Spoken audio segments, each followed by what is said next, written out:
Here we have a quiet little motel, when in fact it has now become known as the scene of the crime. You have a vacancy? Oh, we have 12 vacancies. You know, this is the first place that looks like it's hiding from the world. I think that we're all in our private traps, clamped in them.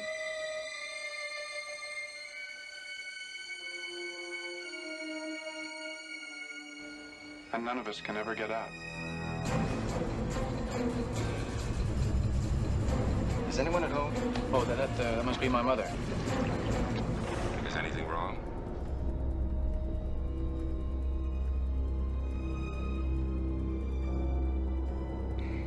Am I acting as if there's something wrong? She's not missing so much as she's run away. Put me down. Mother!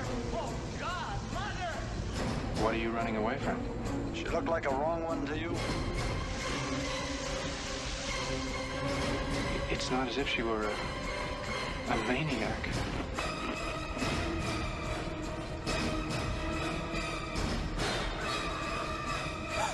She just goes a little mad sometimes.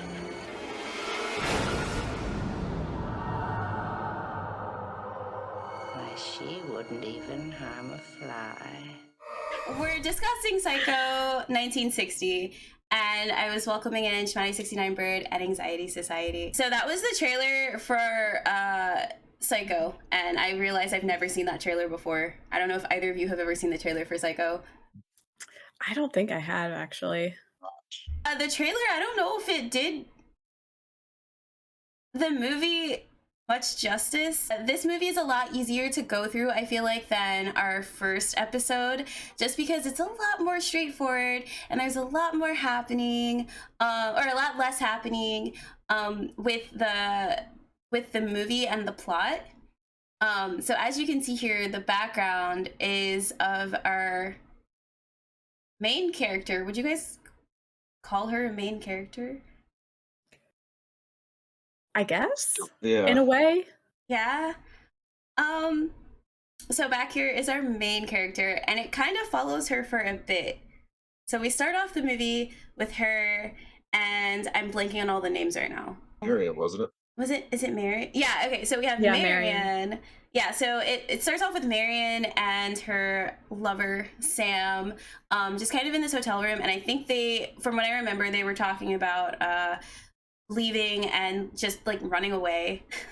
And I don't remember if there was money talk involved, but later on, Marion gets to her job, and there's a client that comes in who's like super rich, and he pays for whatever services he needs, and her boss tells her to take the money to the bank. She ends up not doing that, steals the money, and goes to drive to go like find her lover, and she goes through a couple of obstacles that I guess sort of I don't know if they really set the tone, but it's situations that are a little awkward for her and the viewer. I guess she gets pulled over at one point. She swaps out her car for another car because she starts to feel like, or it seems like she starts to feel that she stole the money and people know.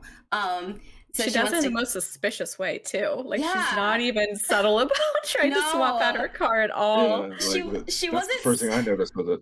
She wasn't subtle about anything, because right before she leaves the town, she sees her boss. And she kind of does that wave thing and smile, and then realizes that it's her boss, and she looks so guilty. And I'm just like, girl, if you're, look, I don't condone stealing money from your job or anything, but I'm just like, you could look a little less suspicious about this, okay? What's happening here? So That's why Wade with the money in her hand. yeah, and she doesn't, I don't think she hides it very well either. She just throws it in her purse, right? She definitely does She just not. she just throws it in her purse. Yeah, so she gets out of the town with this new car, and she comes across this motel because she has to pull over for the night. Obviously, she's been driving for a while, and she's probably super tired from being super suspicious all day. So she pulls into this motel, and she comes across the only other person we really see there. The motel's kind of vacant. I don't want to say kinda, it's vacant. It's very vacant. And she gets herself kind of settled into her room a little bit and then has dinner with the clerk, the motel owner, proper title desk for him. person? Desk person. So, and his name is Norman Bates. So, long story short, they have dinner, talk. She goes to her room. She showers to like get herself prepared for the night. And, you know, Norman Bates, if any of you know who he is, like he comes in and Marion gets murked. She gets murked. And I had never seen the movie before. I think, were both of you, Anxiety, Schmatty, were you guys in the same boat? You guys had never seen it before, right? Never, ever. I've never seen that one before. Yeah, so it came as a shock to me because Marion's the main character. We're following her through her journey this whole time. So it was really interesting to see her get murked. So it felt really early in the movie. I don't want to say that we were at the halfway mark when it happened, right? Like it was kind of before the halfway point. It was a little okay. So it happened early on, and I thought personally it was a little weird. It threw me for a loop. Not weird in a bad way, but it was definitely different because that doesn't. I can't name too many movies where that happens. I can't think of any movies right at this moment where the main character just gets killed at not at the end, but you know, earlier on in the movie. I don't. Last Pain of Happy was when it was right at the beginning. Very few movies, and it's like this one was right in the middle, almost in the middle. That's very rare by itself. Yeah, yeah. So then, what ends up happening after this is obviously, like, don't forget, she stole money. She stole lots of money from her job. So her sister, her boss, like everybody is on the search for her because they're just wondering, where'd she go with this money? She has this money. She needs to like explain herself. And so her sister ends up knowing about Sam, who was the lover, and goes to find him. And they try to talk it out, but Sam has no idea what's going on because they didn't fully discuss them actually like running away together. And then this like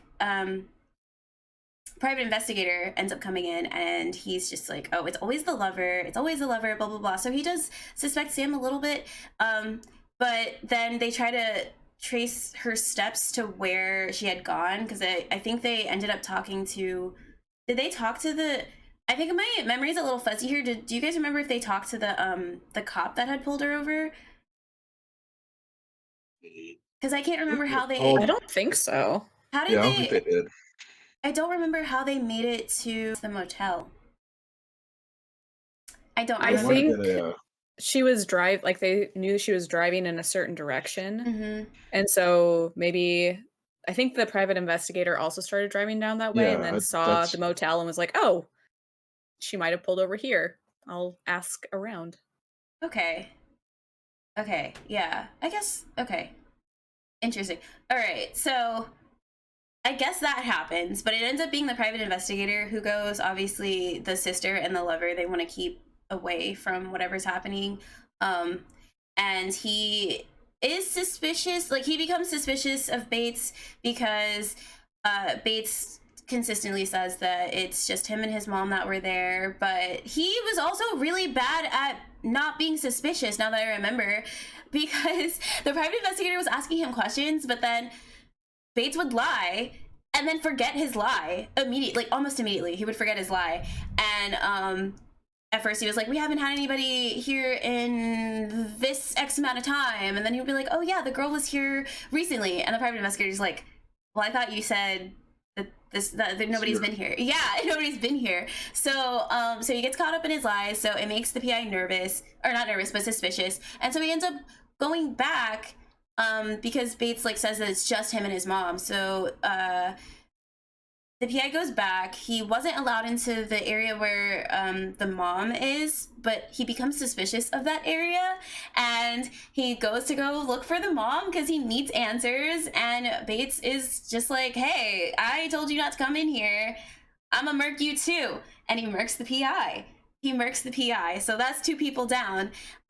So then Sam, the lover, and the sister, whose name starts with an L. It starts with an L. Layla. Layla ends up wanting to go look because the PI hadn't gotten back to them, hasn't said anything. So they become a little suspicious about that. And they end up going to the hotel themselves to do their own clues. To find their own clues. And I'm gonna be honest, this is what I remember so far. So if anybody wants to take over and finish the rest of the movie for me, that'd be so awesome. Oh my gosh. I just remember them getting suspicious.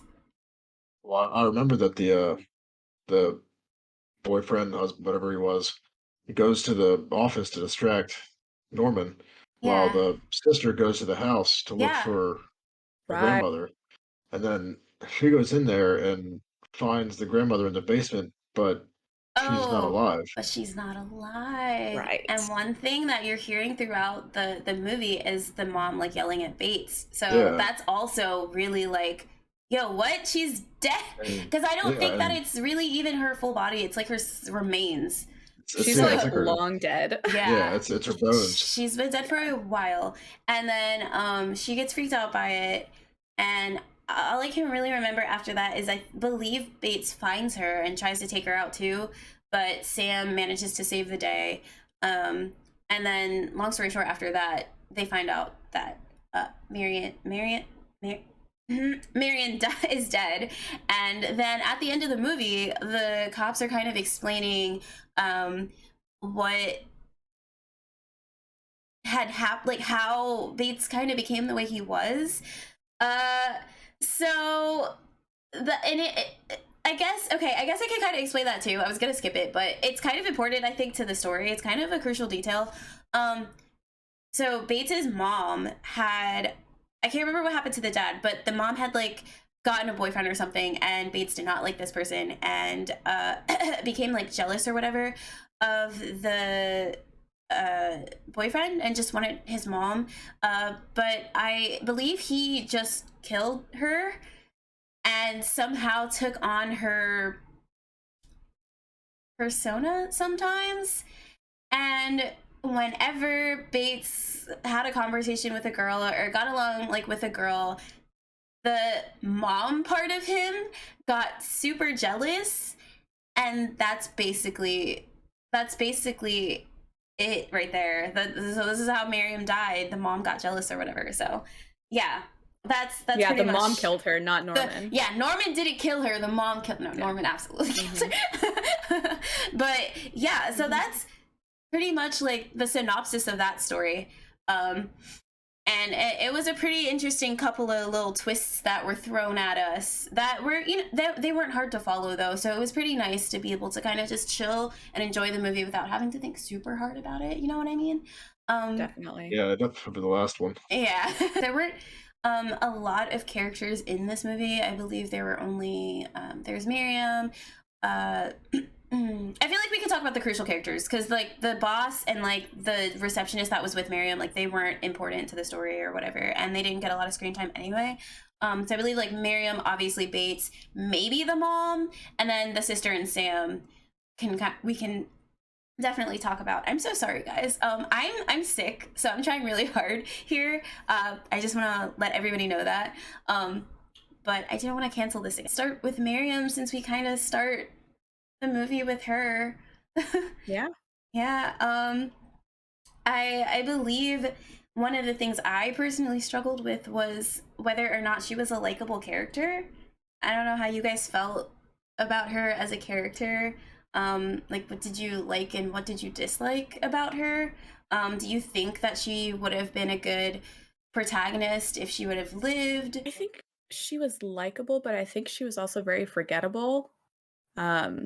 At least for me watching the movie, like it felt like after she died, Norman really took over the like main character role. And we didn't get like a ton of background about her either. Like we know she had this secret boyfriend, and stole money, but we don't have like a lot of background into her history or anything. So But maybe that was by design. I kind of want to add on to, I guess, like, share. I didn't really think about the fact that we didn't get a lot of her backstory. We don't know anything about her. I think by default, because she was the protagonist, I was like, oh, she's cool. She's a good character. She's not gonna, oh, she's stealing money? Oh my god, she's looking real suspicious while stealing the money? She's swapping off her car. She's doing that because she looks suspicious and she doesn't want to get caught. She's going to go see this person, and I don't know, I feel like it was hinted at that Sam was maybe in a relationship or going through a separation or something, right at the beginning. And obviously it's not all on her, it's on Sam too. But I was like, oh, no, she's maybe not that great of a character or that great of a protagonist if we have one. I think by default we assume that the protagonists are always going to be good. Yeah, I can't say I disliked her. I I felt like she made herself too suspicious to be. I don't want to say liked, but that's the only thing that I really remembered about her was how suspicious she made herself. Yeah. Other than yeah, like she wasn't like Kat said, it wasn't very memorable. I mean, I can agree with that too. So I guess I can kind of, she was a character seemingly put here for Bates, is what that seems like. Like, she didn't seem to have her own, she didn't have her own story. There wasn't much going for her. She was definitely forgettable. And she seemed to just be a character that was wrong place, wrong time. And she was solely put here for Bates to murder. I feel like it kind of took the movie kind of took the perspective of Bates. Like, from his mind, his viewpoint, Marion was, not significant in any way. Like, he didn't really, like, they had that conversation over dinner, but it wasn't like a genuine conversation where he really tried to like get to know her as a person. It was kind of shallow. Yeah. So maybe that's how Hitchcock wanted the audience to feel too, like taking on the role of Norman as the viewer. I don't know. No, I think that makes sense simply because of the fact that the whole time that they're having this conversation, and I know other movies do it too, but I really felt it in this movie, is whenever they were talking, I don't remember there ever being a pullback scene showing the both of them having a conversation. It was always one or the other. So were they really having this conversation with each other, or were they kind of just talking and like the other person was just there, like, listening? Yeah. You know what I mean? I also felt like they weren't really trying to get to know each other. They were just talking because they were in each other's presence. Bates, well, he said he hadn't had anybody there in a while. We don't know. But and I'm wondering also if, coming from thinking about the fact that his mom was a jealous person and didn't like him talking to other women, if he kind of like pulled himself back a little bit, do you think? I don't know. I could see that where it was kind of I don't want to say protect him, but kind of keep the mother part of him from coming out and doing something. I could see that a little bit. Yeah, where he was trying to suppress it. Or even just not really see the point in getting close with the other person. I think this is just my opinion. I'm just like throwing that out there. I don't know if you guys agree. If you disagree, like, that's totally fine too. Well, I view Norman as like a narcissistic psychopath, like void of actual empathy. It seemed like throughout his interactions with Marion, he was kind of like acting in a way, especially when like the scene where he found her dead body. That I felt was that was super interesting. The way that he kind of like separated himself from the killer role. Yeah.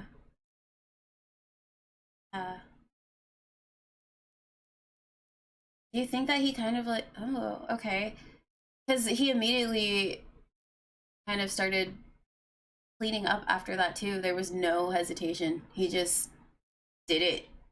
And I was like, did you just shut yourself all the way down? Like, did you shut yourself off and now you're just autopiloting right now to get through this? But I mean, he's probably he's done it before, so he knows what he has to do to cover up for what his mother him did. his mother, him. I don't know, man, because again, he was doing a terrible job at lying. So maybe he thought he knew. Absolutely He awful. thought he knew what he was doing. The lie, yeah, the spoken part he wasn't doing very well, but covering up for the physical act of it, I think he did Yeah, too well to be not comfortable with doing it before. right. Yeah. Yeah, so I also, I don't know. I feel like Kat, I think it's really interesting that you bought in his, you kind of read his personality as well, because I feel like you might have a little bit more insight than we do about being able to like read people's personalities. So it was a really good point to bring up that he was like a narcissistic psychopath. Because clearly he is psychopathic for what he's doing, but I don't think I personally picked up, but I also don't have enough knowledge to read people like that. I don't know if I picked up personally like narcissistic tendencies, because before we knew about his mom, I thought that he was just this guy that didn't really want to do this job, that didn't want to stay here, that wanted to go off and do his own thing, and his mom was just holding him back. But I guess that could be like, he's playing the victim, maybe, like, so I guess maybe like he could just be throwing that out there for Marion to maybe feel sorry for him. But again, personally, I don't have the ability to I guess read people to that extent, so it's really interesting that you did bring that up. Like Ted Bundy, right? Like he had a broken arm and he's like, oh, can you help me put this in my car? And women felt bad for him and Yeah. they fell into it. So like I don't know, it's super creepy. Yeah, it's hold on, I'm gonna wait for this to play. That was really yeah. So I think it was super creepy as well. Like thinking back on it, just because again I didn't pick up on that. Now I guess we can't really talk about the mom. Like she's dead, so we don't actually know how the mom is. I feel like we could maybe get like a hint of it through Norman, but like, was Norman making this version of his mom up? You know what I mean? Like, we don't... was the way he, I don't want to say pictured her, the way he kind of portrayed her, was that really how she was, or was that just his version of her? Yeah. I personally feel like this might have been just like it was his version of her because of the way that he thought and the way that he acted. But we can't really, I guess we'd never really know unless the future movies, because there's more Psycho movies. There's more. Unfortunately. Unfortunately. I feel like this would have been a really good one-off. I don't know if it really needed a whole series. Like, I don't think I'm gonna go and watch the rest of them. I thought this was like good on its own. But Yes. now maybe we might know, we might find out stuff in the later movies about his mom, but in this movie we just don't know, so we can't really judge her or really analyze her in a way that would help anybody understand her character. So I think, how are we feeling about, I guess, like the two people that are closest to her, Sam and Layla? I'm so bad with names. I'm so bad. Lila? No, it's Layla. You were right the first time. Layla? Yeah, Layla. Okay. Okay. I think they I don't want to say they didn't try hard enough, but they seem to be too stuck at the hotel to think, well, maybe they could look at that house earlier in the movie, because they weren't there for real long, but they were there long enough to think she's truly not here. we could probably expand our search a little bit, but I don't know To if the house that's that's like 10 steps away. yeah, exactly. Yeah. And that one light always being on at the same I mean, think of that seemed just a little suspicious to me. Mm-hmm. But I feel like coming from the perspective of two just regular citizens, like, would you personally go to this motel, be suspicious of this person, and immediately go, I'm gonna go into this house. That's what I'm doing. I'm gonna go into this house. I'm not prepared. No cops, no nothing. I'm gonna just walk into this house. I personally wouldn't. I don't think. No, that's how you get unalived. That's how sure. That's how you get unalived. Yeah, Like, I wouldn't no, go no, in no. there. No, I wouldn't go in there by myself like the investigator did. But yeah, I we all mean, know how it and turned out. Layla did the same thing. I personally, because of her being, obviously, she had a familial relationship with Marion. That's her name. With Marion, so I can understand why she's so worried and wanting to find her sister as quickly as she can just to figure out what's going on. But I feel like throughout that movie, I said, Layla, you brave. You brave. No, and she's Sam, stupid. She is stupid, but the way that she was trying to go do stuff, and Sam was like, I'm gonna just hang back here, and then she was like, oh, I'm gonna be adamant about this. I want to go, and then that's when he was like, okay, well then maybe I should go with you. I said, Sam, you're being kind of smart, but also you're a little bitch, dude. You're a little. Because Layla's like, I just want to find my sister. I don't care. So I thought, like, clearly she was stupid, because you got to think rationally, but she was prepared to do anything and everything it took to find her. And I think I also kind of got that attitude from her a little bit when she initially found Sam and was like, hey, is my sister with you? What are you guys doing? And just was on him. She wasn't, I don't know, like, she was just really suspicious of everything. So, I don't know if I can say much about Sam. I feel like Sam was just there. He was just a body. He was just a body. Honestly, I kind of got the same feeling of the dad from The Tale of Two Sisters with him. Oh, yeah. Oh, I think I saw Psycho first, so I didn't even, like, make that connection. But yeah, he seemed, he was kind of just there, because even at the beginning with Marion, I think Marion was doing a lot more of the talking than he was. And she seemed like more of a presence than he was.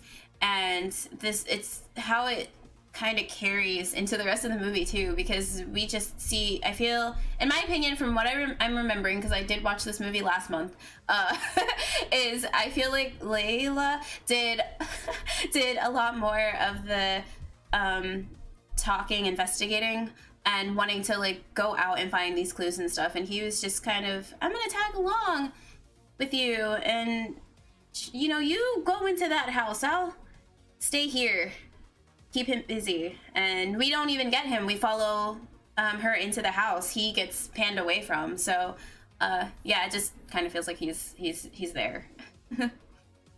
Yeah, He's kind of there to move the plot ahead. in a way it felt almost like misogynistic. Like, all of the men in the movie that were looking for Marion seemed to not put as much effort into it, didn't care as much about it as Layla did. Like, I don't think Sam would have done anything if Layla hadn't been like, dude, what the heck?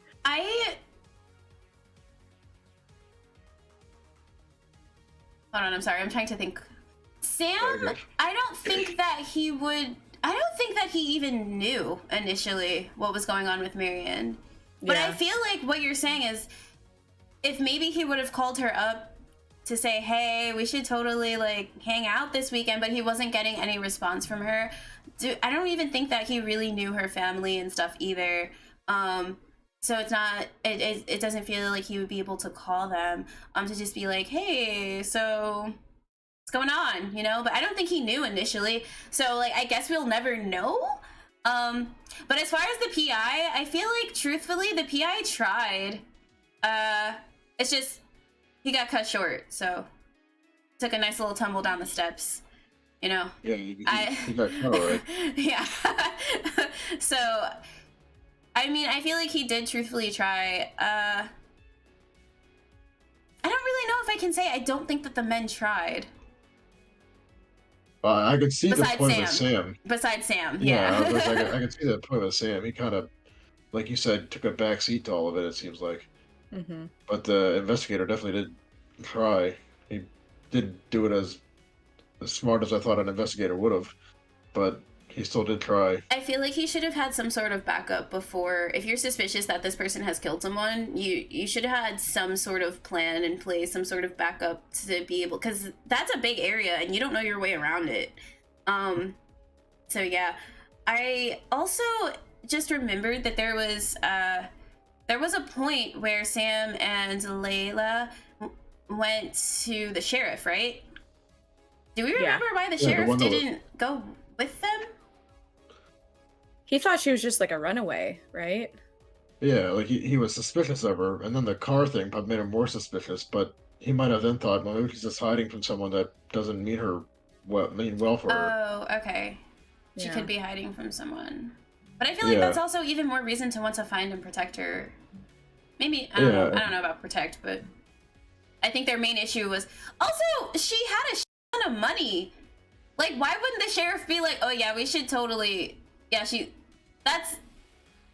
thievery. That's not okay. So I feel like that would have been one motivator for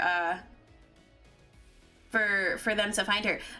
About the money though, did we ever circle back to that near the end of the movie? I feel like it got thrown into her car at the Yeah, and then went into the swamp. And it went to the swamp, and nobody ever really bought up the they bought up the money. The PI the PI bought up the money and stuff a little bit after, but I don't remember it ever being mentioned because I feel like the sheriff would have wanted to find her, right?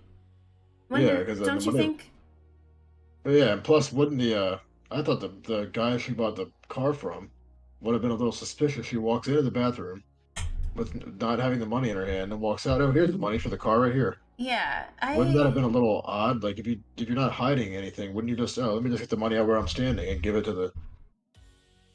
So then the cop asked the dealer about it, and they just like kind of other than was it dropped after that? The sheriff or the sheriff, the cop. I don't remember seeing the cop again. He wasn't the sheriff, right? Am I mixing them up?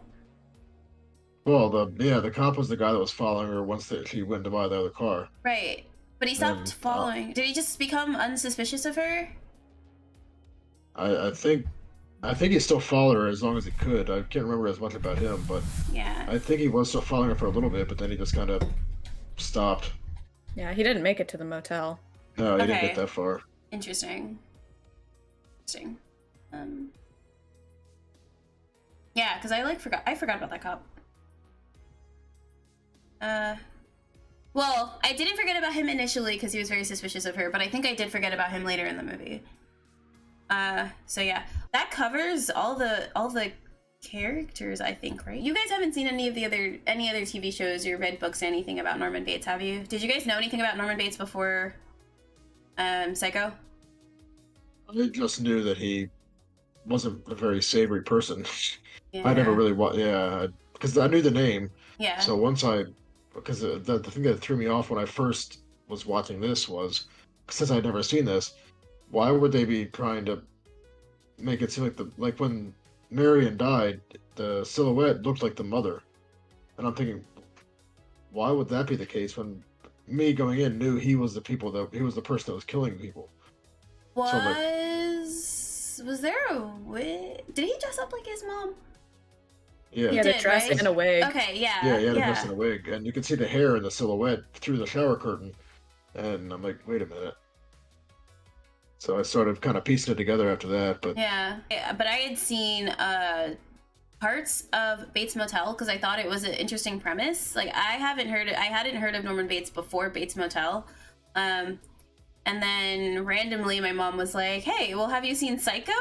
And I was like, "What's Psycho?" She said, "It's Norman Bates." I was like, "Oh, I have no idea. I never even finished the show. I don't know." So I ended up watching it, and I truthfully liked this movie a lot. I liked this movie. Now, is it something that I feel like I could watch over and over and over again, like Nightmare on Elm Street or any other, I guess cult classics? Probably not. But I did like the idea of it because it's different. I don't think again, the main protagonist dies really early on. And then the antagonist isn't really, well, he is, himself, but he's got some issues besides just murdering people, because that's a pretty major issue. That's an issue. Don't murder. That's kind of big. Don't murder people, guys. But yeah, so I don't know. I thought it was just a really interesting premise. And then, truthfully, the only character I feel like I liked was maybe the sister, because she seemed the most lively. Everybody else was kind of just blah, in my opinion. Yeah. No, I can agree with that. She seemed like the one that was trying the most to get to the, like you said earlier, get to the bottom of it, where everybody else was just kind of along for the ride. Mm-hmm. Yeah. Dim here says, writes notes, murder equals bad. Versa 2023. Great advice. Great advice. Yeah. We can all be writing that down. But yeah, what else? I feel like we kind of moved through these questions without really actually looking at all of them. How did you guys feel about the reveal of his mom? I kind of expected it. I didn't expect the story to go the way it did after finding out about it. Like, I didn't think that he would be the one to dig her body out of the... Not that I wouldn't expect him to do that, but I didn't expect her body to have been dug out of the ground. I figured she died there, and he just kept her body there. Is what I figured was going on. You know what? Same.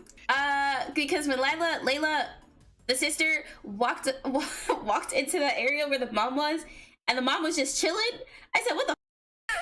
Yeah, like with all the fruits and veggies. Yeah. Yeah. I was like, "Why is her body here? Why did you dig her up? Like you're wearing a wig and you don't need her physical remains there." Like, you're not going to fool anybody with it because they're going to realize that she's not reacting to anybody talking to her. Yeah. First of all, like, so you could have just put the clothes on a mannequin in there, and that would have been probably better than having her just dug up body sitting there. Did he dress her? Was he probably did. Dressed? She was dressed? I don't think... I wouldn't see her being buried in that. I mean, obviously, she might have been, but I don't see her being buried in that when he exhumes it out. That would have been well, if he dug her up well after her remain. You would think that it would like fall apart and he would have to sort of put it back together, right? Well, he did mention not that this has too much to do with it, but I remember taxidermy being mentioned in the movie. Right. He was really big into taxidermy. Right. Because I forgot about that. It was a very minor detail, but it stuck out to me when I... Yeah, it was during their dinner. Yeah, it was during the dinner. You had all the predators up on the wall, kind of staring down at her. Mm-hmm. Which is really interesting thinking about that now. Yeah, it's a bit of foreshadowing, I feel like. Because he was a predator! Two predators. It's a little wild. Yeah. 2 predators for the price of 1. Wow. Okay.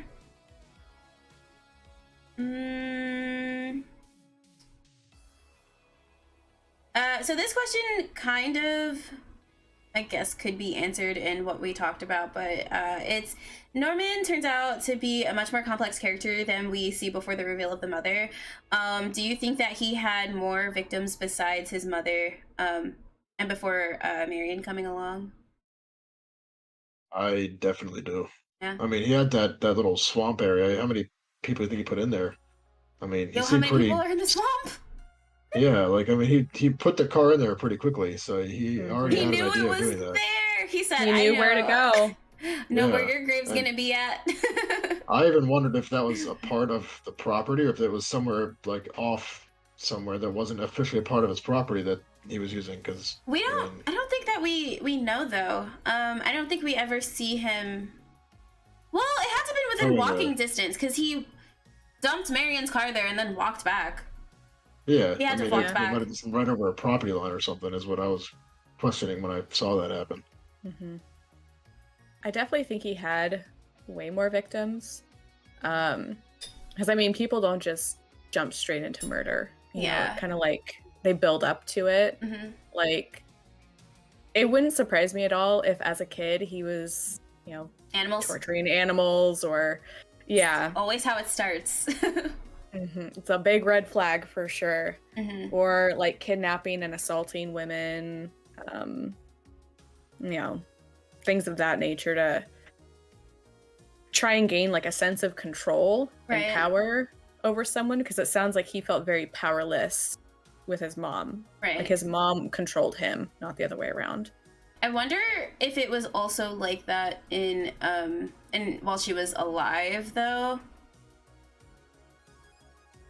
But I don't know because okay, so in the show, if I'm remembering correctly, his mom didn't seem like she seemed like she was a really like loving mother, and she took care of him to the best of her ability, and she wasn't super controlling or anything, and he still turned out the way that he turned out. So I'm wondering, like, I wonder if we do get a backstory on him in like the future movies.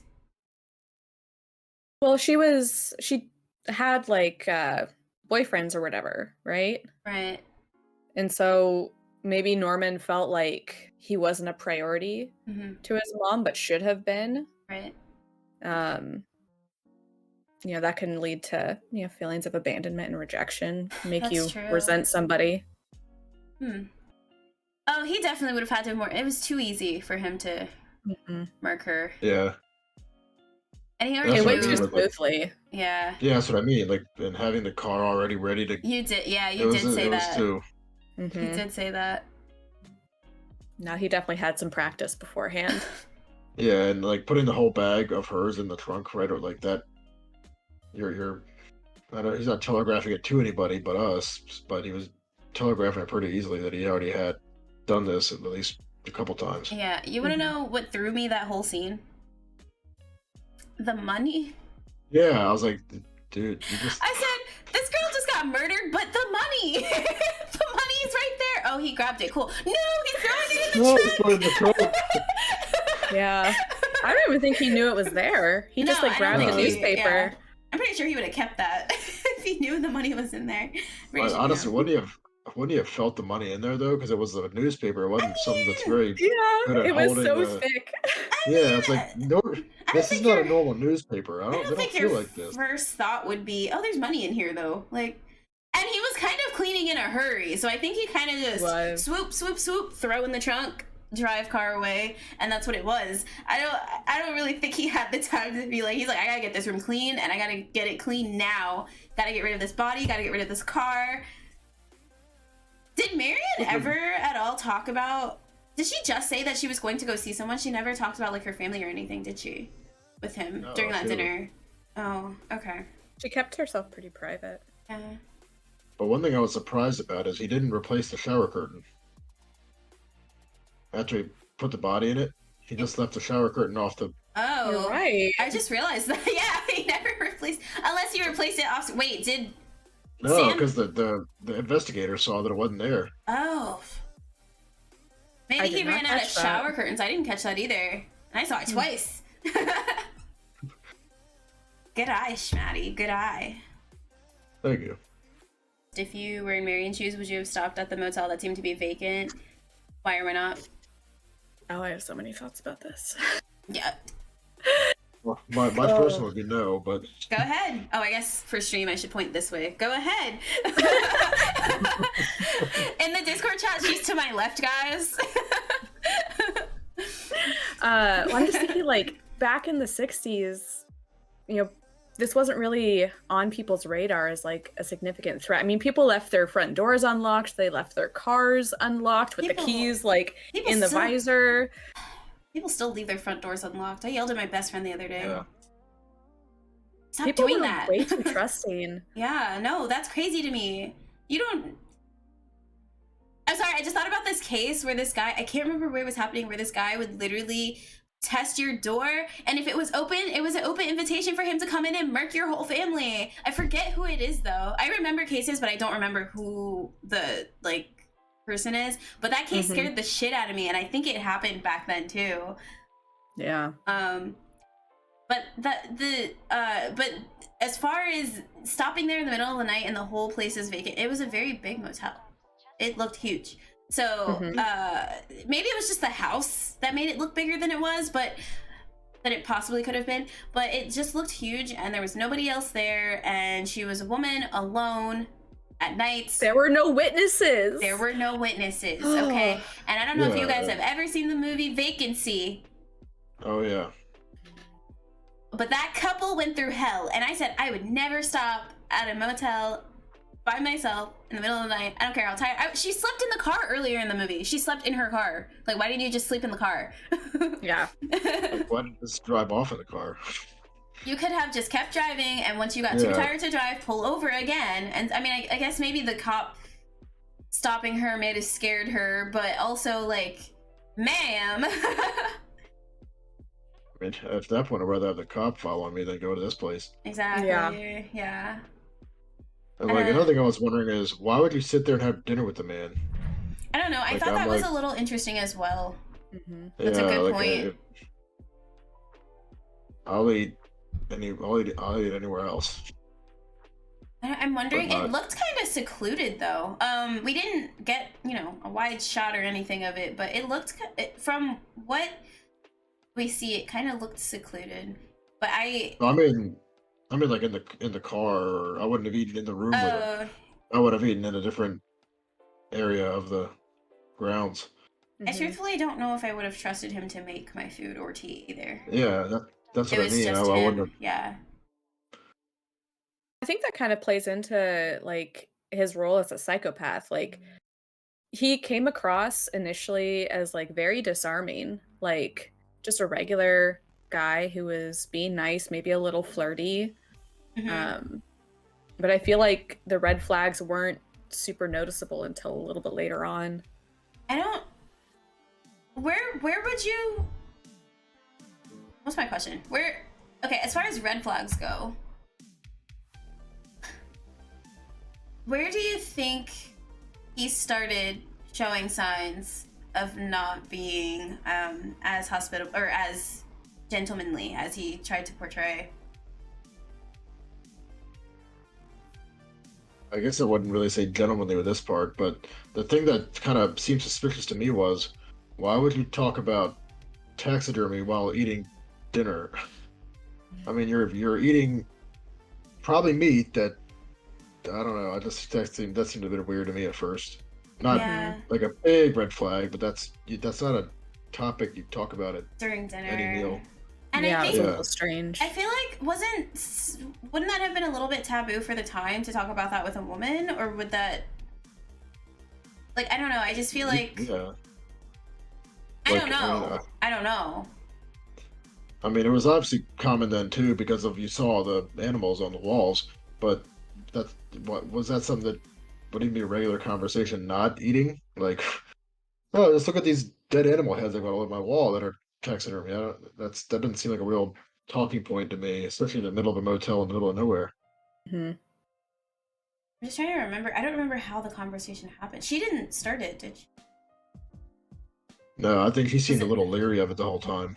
Like, at least in the beginning. So I don't think she would have started it. It was definitely something that he initiated. Yeah.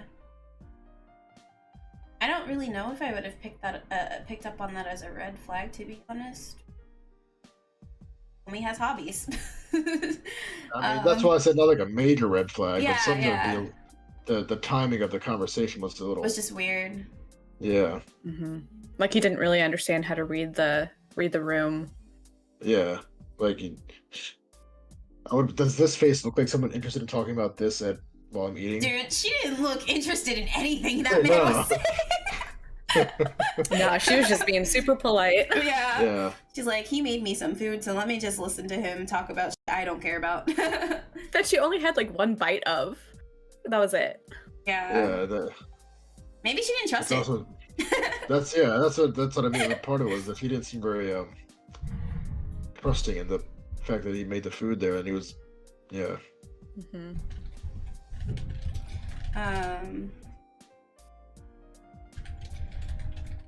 I don't know. I don't think any red flags as far as with Marion. I don't think I can think of anything that would have been kind of like, ma'am, get out of there.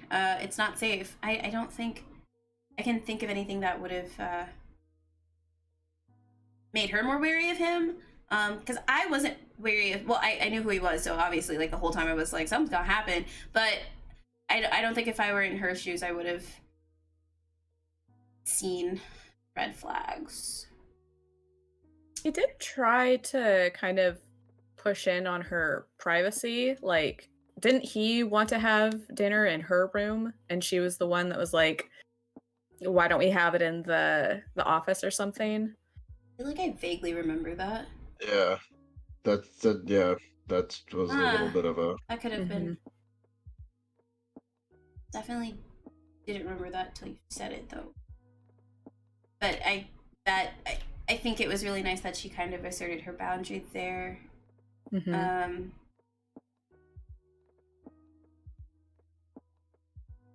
feel like that would have definitely been a red flag, but I don't think I would have thought that he was a murderer. Yeah, that's fair. Yeah. I would be like, oh, this man wants to get fresh, and I don't want that. But that's probably like, that would have been the extent of my thought process for that.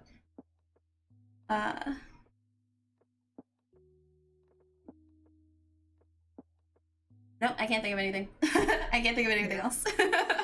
I mean, she obviously stayed there. You know, she was planning to stay overnight, and She probably trusted it enough. Yeah. And she might have even thought that was a safer place because the cop was following her. Then she didn't know if he was still following her or waiting, like down the road a little bit to watch her leave.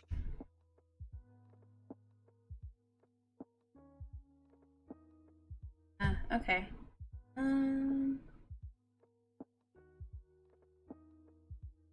Oh, I feel like, okay, we answered like most of these questions without looking at the sheet.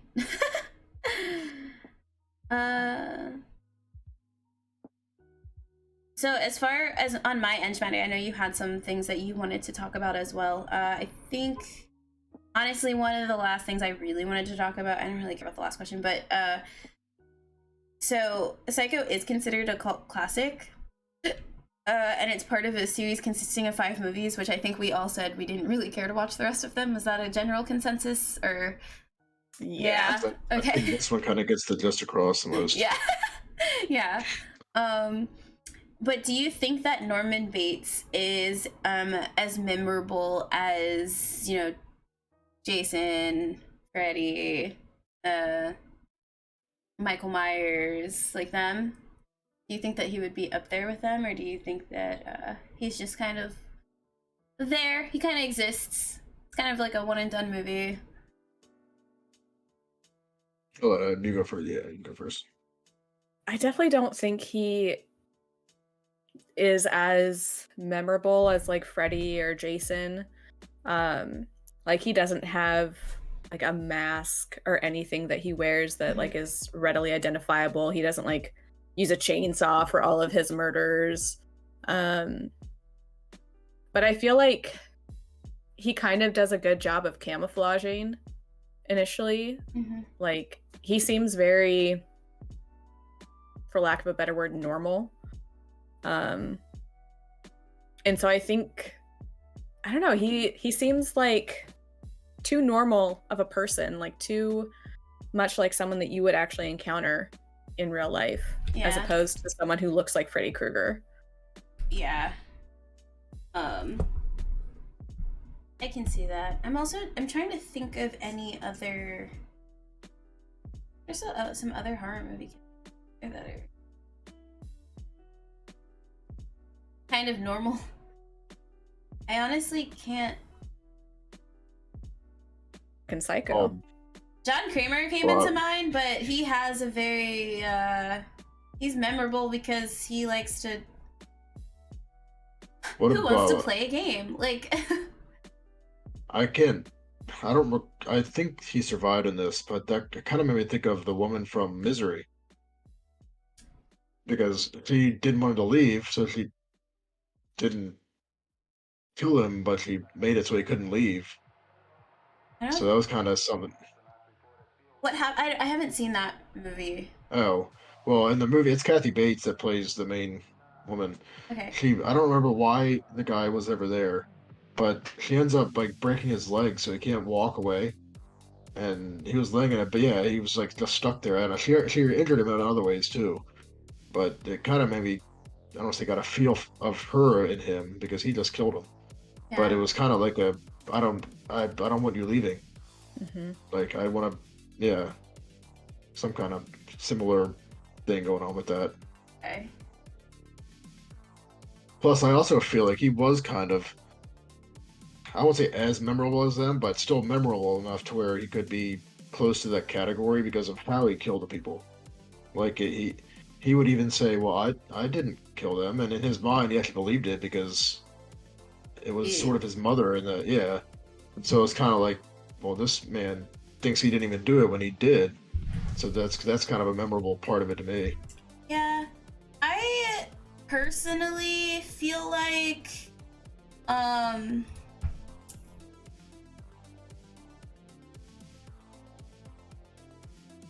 feel like, I don't want to be rude, but I don't really think he's memorable in my opinion. Just because, again, I think he's an interesting character, because he ends up being so complex, without, having to wear a mask or have a specific weapon that's his signature. But I think I'm gonna kind of agree with Kat and be like, he's like too normal. Like you can meet him in everyday life, and you can just like walk past him and you wouldn't even like think twice about him. Whereas with these other killers, it would be kind of like, oh, I'm gonna run away from you. You don't look really safe to be around, my guy. I'm gonna run away from you, then trip in 5 steps. Yeah.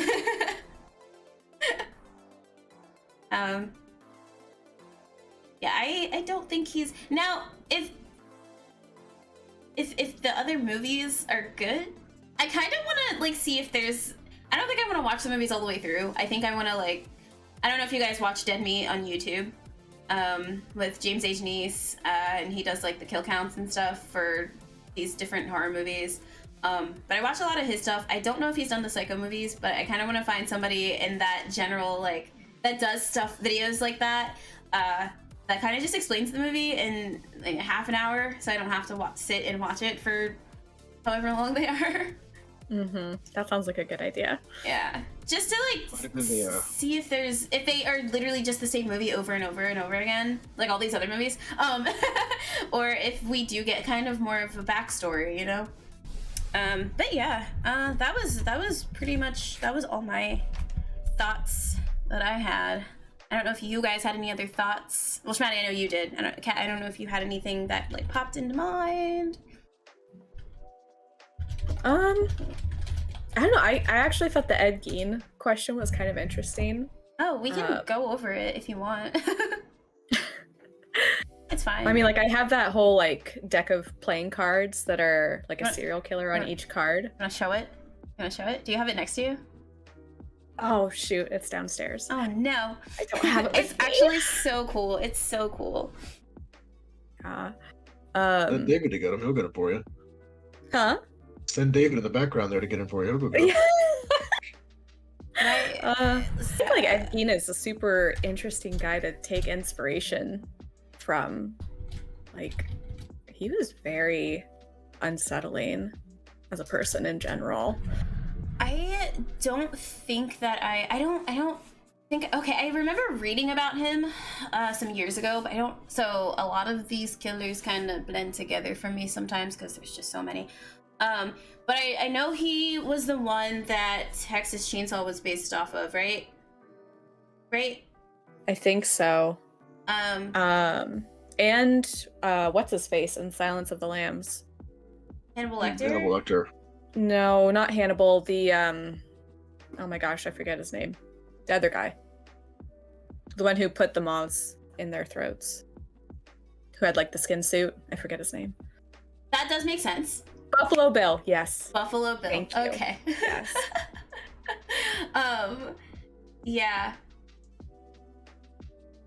I know that the people were already dead, but the mention of skin suits just like I don't like it makes me itchy. I don't like it. Have you seen pictures of the stuff that he's made? Oh, yeah, I have. Like the bowls and the lampshades. I remember the lampshades. I do not remember bowls, but I do not want to put that into my mind. Yeah, it's not worth it. And the infamous nipple belt. No. Oh yeah. Yeah. So I don't know how, because I was like doing a little bit of research on it, and that's why the last question came to me, because I said Ed Gein, wasn't he the guy that? But I think, hold on, let me pull this up really quick. Let me pull this back up. So I think I did a little bit more reading about Ed Gein. I think I deleted the source out though, so I won't even be able to find it. I deleted the source out. But I think there was a little bit more to Ed Gein than his objects that were made out of human flesh. So, because I was really confused as to why that was even brought up for Norman Bates, because he didn't have that. And I know that there are novels about him, and I just assumed that it was just based off the novels. But I can't remember for sure how he got compared to Ed Gein, unfortunately. Well, he dug up his mom, right? Oh. Yeah. And then tried to emulate her by kind of like, he didn't actually, you know, use her skin or anything, but he used her clothing. Do you think that... No. Oh, go ahead. Oh, sorry. Did either of you see the movie Suburbia? Oh, I have so many movies I need to watch, man. Or it might have been Disturbia. No, it was Disturbia. Sorry, I think that was the name of it. It had Shia LaBeouf? Yeah. Yeah, that's like one of my favorite movies. That reminded me of the guy in that, because he, I don't know, I don't want to spoil the movie for anybody, but there was one part where It's old. he saw the he saw the woman leaving his house, but later on he found clothes like it, and it was him, and it wasn't, because he killed her, and so it was him walking out in her clothes. I don't know why I also just thought of House of Wax. Not the Oh OG. my gosh. I just saw the OG House of Wax a couple of weekends ago, but not the OG. I was thinking more of the remake. The one with Paris Hilton. Yeah, where she gets a pole thrown through her head and she falls. Gosh, why was Paris Hilton in that movie, bro? I literally couldn't carried that movie. I literally was like, oh my god, all these characters are dying. Oh no! And then Paris Hilton, I was just like, it's not funny. It's not funny. It's not funny. I don't know though, the way the guy from sorry, hold on. Supernatural died was kind of brutal though. From what? Sorry. God. From the guy from Supernatural, he was in Flight of the Phoenix also. I can't remember his name. He's one of the two brothers in Supernatural. Oh, I didn't watch Supernatural. Jared anyway, or Jensen? Jared, that's what it was. Jared. Do you remember how he died in that movie? I haven't seen that movie since like middle school. Well, they made him one of the statues in the church, and his friend walked up to him and pushed his face, and it ripped his skin right off because he had the wax on it. Yeah, and I was like, oh my god, no, that was it. I could only handle movies like that, but then, yeah, that was a gross movie. Yeah, that was very... What was gross? Sorry, I'm sorry. House of Wax. Oh, yeah. I was talking about how it was Jared. Jared Padalecki. Yeah. The way he died in that movie was pretty brutal. I really didn't expect it, especially just seeing him in Supernatural that time. Yeah, I watched the OG one, and it was not at all as brutal as the... I realized that OG movies, though, do the whole kills off-screen thing. They don't... And it's not actually hard. Like, it's not actually scary, in my opinion. It was probably scary for the time, but, like... and that's how I felt about Psycho, too. I think... Yeah, like, you can see... Oh, go ahead, sorry. Oh, no, you can... Go for it. It's like when you could see him stabbing her, all you saw was the knife flying through the air and her just reacting to nothing. It was like, Yeah. Mhm. She's For the like, time, this is good, but yeah.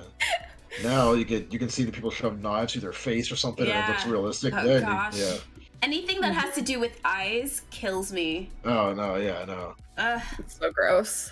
Yeah, that's one thing that anything with the face is kind of, nah, I don't want to see that. There wasn't like a lot of blood in general when he stabbed her. No. No, I mean all There you was saw like a was little bit.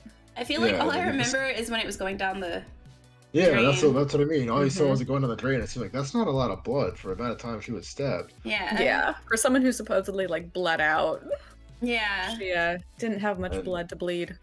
Yeah, and then it all made it in the tub too, and she was draped over the side of it, and it Mhm. wasn't. Or that was a little.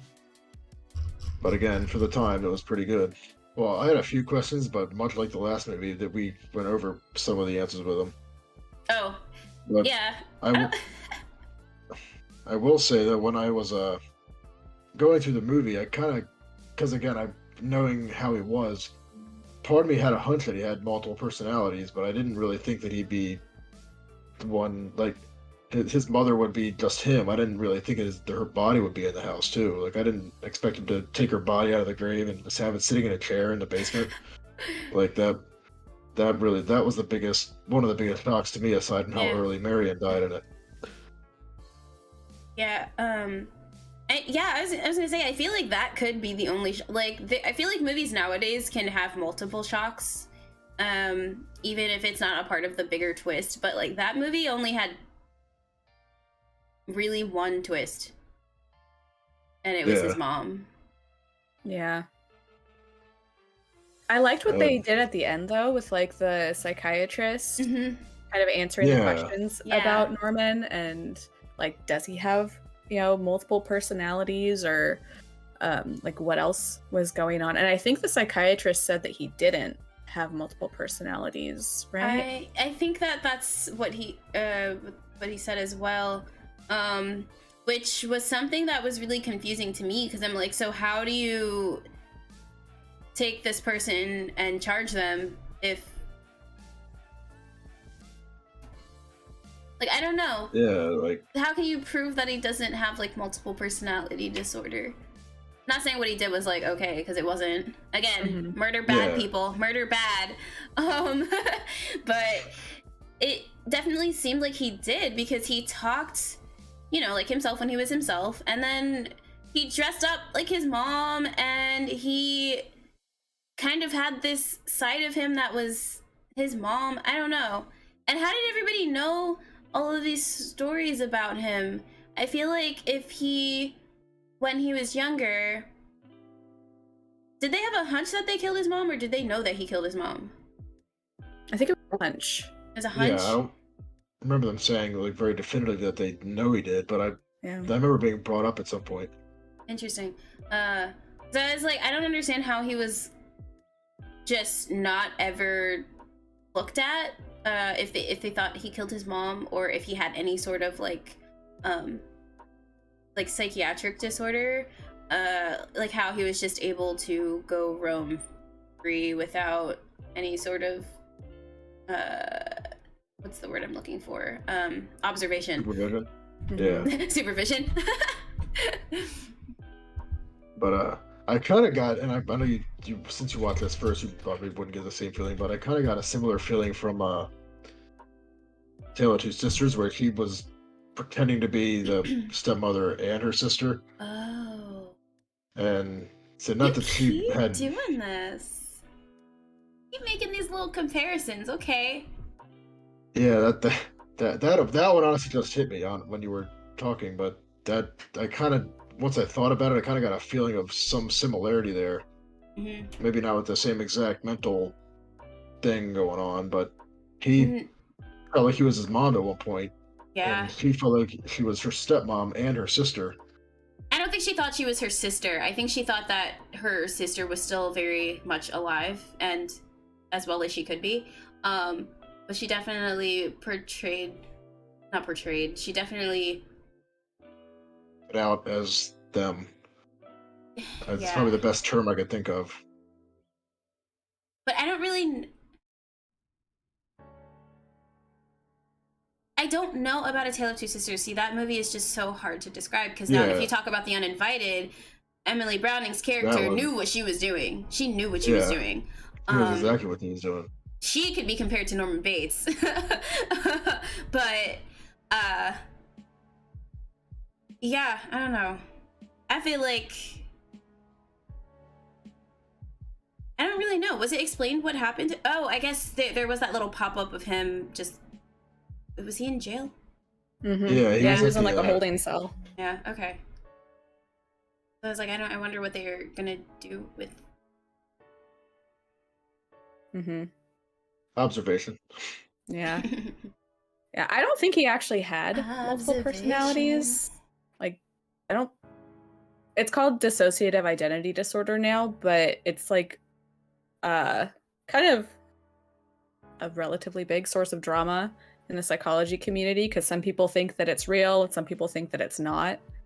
But to my knowledge, I don't think that's how dissociative identity disorder works. Wait, so is it a replacement term for multiple personality disorder? Is that okay? So dissociative.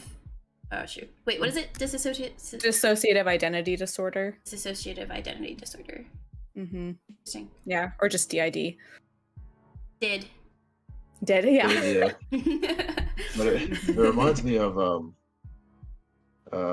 sort of what was the name of that movie? It had James McAvoy in it where he worked at the zoo. Mm-hmm. And he had like 23 different personalities. Yeah. Shyamalan did it. It was a sequel to Unbreakable. Okay. And I can't think Was of it the name called of it. Glass or something? Or was that a different one? That was the third one. Oh, The second one was, I only saw Split. Split? Was it Split? Split? Yeah. Yeah, that's the only one I saw. Yeah. Split. And I wanted to see Glass. Yeah, Glass. I liked Glass. It was all right. But the thing that I was curious about that is I understand the brain's a real powerful thing, but could it actually physically change someone's makeup like that? Because I was curious if that was ever... Because I know they try to do very scientific things in that movie, but that one seemed a little out there to me. That movie stressed me out with that character specifically because I said, homie, you have so many people living in your head. How are you surviving? Like, how are you... Like... You couldn't even begin, I think, to try and figure out that person. Like, if you lived in that world and you were this person's psychiatrist, you couldn't even begin to, like, figure him out as a character, I feel like. Because he had way too much going on in his head. Like, way too much. Yeah. And the thing that creeped me out the most about him was the way that the kid was one of the alpha personalities. Like, the creepy little... I was like, wow, they really went... deep with that one. Yeah, man. Mm-hmm. Yeah, I mean, multiple personalities, like they can be any age, any gender, and it's, I think, always derived from some sort of like traumatic event. Like your mind dissociates, and another person that you create, maybe unconsciously, comes forth to kind of endure that pain for you. Freud talked about this up the wazoo, Sigmund Freud. It's basically like at a certain age, like a young boy will become envious of his father because of the relationship that the father has with the mother, and will want to kill his father in order to take his place, to get the relationship with the mom that the dad has.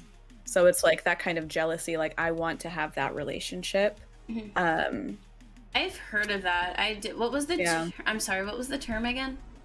Oedipus complex. Okay. I definitely did. It was based off of a Greek tragedy.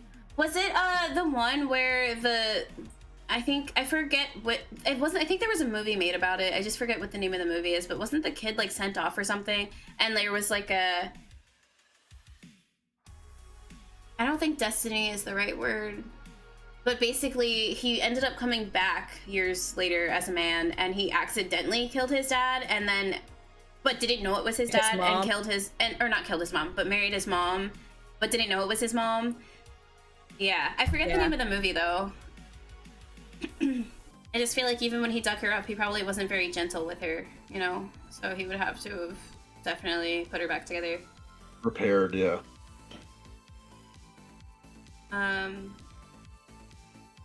Yeah. I don't know if I have any other thoughts. No, I think It actually reminds me. Oh, sorry. Go ahead. No, you're good. I was just saying, I think it was covered pretty well. So yeah, I kind of agree with you there. But go ahead. Sorry about that. I was gonna say it reminds me of another serial killer. Actually, I have all of these. We can talk serial killer talk. Let's do it. Let's do it. Bring on the serial killer talk. It kind of reminds me of the Ed Kemper case. I don't know if either of you are familiar with that. Name sounds really familiar. Again, they all blur in my head. There's too many. Yeah, his case was pretty famous.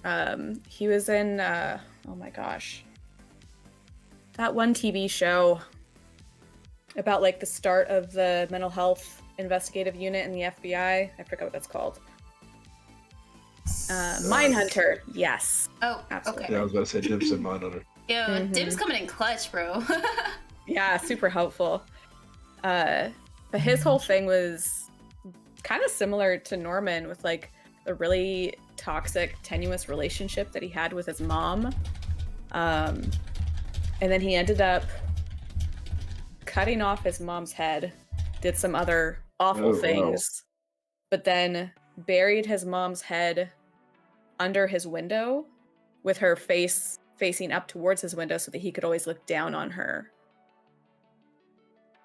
Which is Wait, Kemper. That's Wasn't he wild. the one that was also didn't he kill schoolgirls too? Not schoolgirls, but like college aged girls too? Am I thinking of the wrong person? I mean, a lot of serial killers have killed college girls. Okay, that was very vague. That was very vague. That was very vague. Hold on, because I think he killed his. Was he the one? God. He killed some of his mom's friends, I think. I think I do remember that. Did he also end up turning himself in? Yeah, I think so. Okay, yeah. Because I think he drove away or something, and then I think he drove to the police station, or he called them and then drove to them, but I can't remember. Yeah, I don't remember. But I think just like that feeling of like taking power over someone in that way is really spooky and kind of grotesque. Kinda? Yeah. Very. Very, yeah. Very. Kind of is an understatement. Kind of is definitely an understatement. Slightly. It's kind of an understatement. Ed Kemper's still in prison too. He's still alive. Oh, that man's still alive? Oh, Wasn't wow. he old when it happened? Was he in his 30s? He was, I think, in his 20s when it happened. He was in his 20s? Mm-hmm. My I God. think so. It's so scary to think about the fact that people can literally just be in their 20s and they could be your friend and they can just one day murder someone. Like, that is so scary. Yeah. Like, think about how many potential serial killers and psychopaths you've like driven past on the freeway, Or like walked past in the grocery store, or spoke Yeah. with, exactly, or yeah. or dated. Who knows? Oh my God. Okay. Well, we kind of derailed, but that's fine. Yeah, it's still considered a discussion. Yeah, no, for sure. I don't think I have anything else to add in terms of Psycho at all. I don't think I have anything else to... Any other thoughts or questions, comments, or concerns? I think it was pretty well covered on my end. Yeah. I mean, I feel like this movie is kind of like an onion. You could constantly find new layers to peel back, but that would Maybe not the movie, forever. but Bates, we could definitely... Well, There's a lot yeah. of layers to Yeah. Bates himself. Oh, absolutely. Yeah. And his mother. Could psychoanalyze the bejesus out of him. Man, I wish I was like equipped to be able to do that. I wish I was like properly equipped with like the terminology and the knowledge to do that, because that would be kind of a really cool discussion. I think we can end it here. If you guys are ready to do that. Yeah. That lasted like an hour. Our discussion's gonna typically last like an hour and a half. Oh no, we're almost at 2 hours. Okay. It doesn't feel like it's been that long. Yeah, you're right. Doesn't feel like it's been that long at all. Because I think the last one was about an hour and a half. Yeah. So yeah, this one. So I guess 2 hours might end up being the 2 hours might end up being the average or whatever. Yeah, given the amount of people and how in depth the movie is, kind of like Tale of Two Sisters, that one would definitely take longer for. If we especially had if there were more three than 2 people, Jesus, that movie. Oh yeah, that would have been like a 2 hour and 48 minute. Yeah, for sure. The next podcast date will be the 25th. Is that right? Wait. Yeah, I think that seems was really right. far off. Hold on. I thought that was one like the end of the month. now and then. That is the end of the month. Hold on. So maybe it won't be Barbarian. I think I had Barbarian in my head because I was like, oh, we already watched it. We just have to do a discussion for it. So we have a couple of watch parties coming up, actually. Oh, we discussed it in the Discord. I'm so silly. Okay, hold on. We have a bunch of movies coming up. What's today? The 3rd. The 3rd. Okay, so the next movies coming up that we need to watch are, and they're gonna be in the Discord. I'm gonna post Discord link there. So if you're not in the Discord, feel free to join. We have some movie nights coming up. We will be watching Alien, Evil Dead. Oh, I love Evil Dead. Is it full? Oh, it is full. Well, the watch party, you can definitely join us for the watch party if you want to. The watch parties are free for anybody to join. Anybody can come in. It's totally fine. Just the discussions I like to keep minimum because I get overwhelmed when there's a lot of people talking at the same time. So J-Star said The Thing too. Sorry. The Thing. Okay, so we have 215, 219, and 226.